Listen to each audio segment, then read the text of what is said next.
Hello everyone, this is Neha Moria. Today's topic is how to write a summary in English if you are in a class 12th.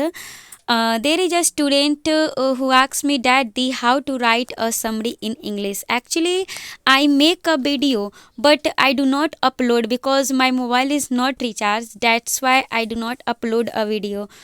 For this, I apologize for that.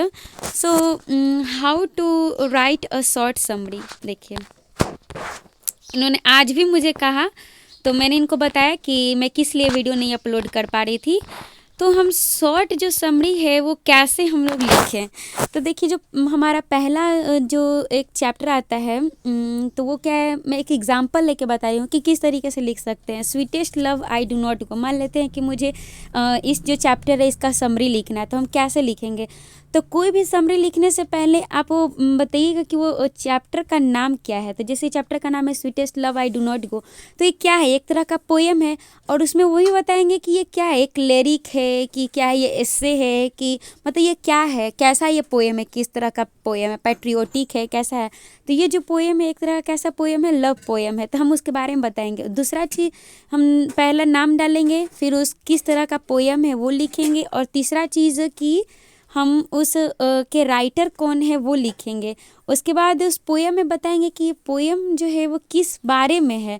मतलब तो हम इस poem में पूरे तरीके से love के बारे में बताया गया है कि वो अपने जो है वाइफ को छोड़ के जाते हैं, तो मतलब वो बताते हैं कि तुम चिंता मत करना, मैं जल्दी वापस आ जाऊँगा, मतलब इस टाइप में वो कुछ बताया गया है।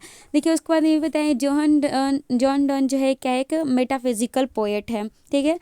और अगर उनके बारे में अगर आपको और कुछ पता है, जैसे बुक में जो है हमारा लिखा हुआ है रेनबो बुक में कि उनका जन्म कब हुआ था, मृत्यु कब हुआ था, वो कहाँ से थे, इंग्लैंड से थे, मतलब कि वो अगर वो आप चाहे तो वो सब भी चीज़ आप इसमें इंक्लूड कर सकते हैं। इतना अगर आधा लिख देंगे तो आधा तो ऐसे ही भर जाएगा।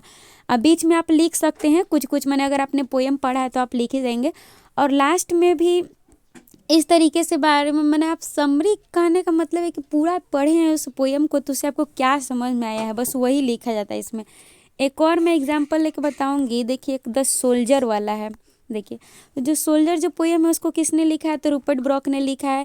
वो एक किस टाइप का पोएम है, तो सोनेट है, यानी जो 40 लाइन्स का होता है, यानी 8 to 6 पार्ट में, 8 पार्ट को ऑक्टेस कहा जाता है, 6 वाले पार्ट को सिक्सेट कहा जाता है।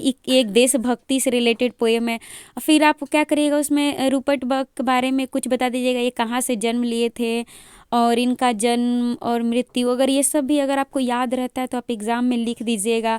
और ये जो है इस पोएम में एक डब्ल्यू ईट्स के बारे में कुछ बताया गया है कि वो एक हैंडसम मैन थे इंग्लैंड के, ये सब के बारे में बता दीजिएगा। इस तरीके से देखिए मैंने एक एग्जाम्पल लिया है, ज़्यादा बड़ा नहीं लिखा जाता है समरी में। और लास्ट में कोई भी पोएम लिख लीजिएगा समरी, तो आप उसमें ज़रूर बताइए कि हाँ ये जो पोएम से हमें क्या सीखना, कुछ इसमें ज़्यादा जो अपने वर्ड्स में लिखने का ट्राई करिएगा, ऐसे लिखिएगा, ठीक है। Thank you so much for watching this video.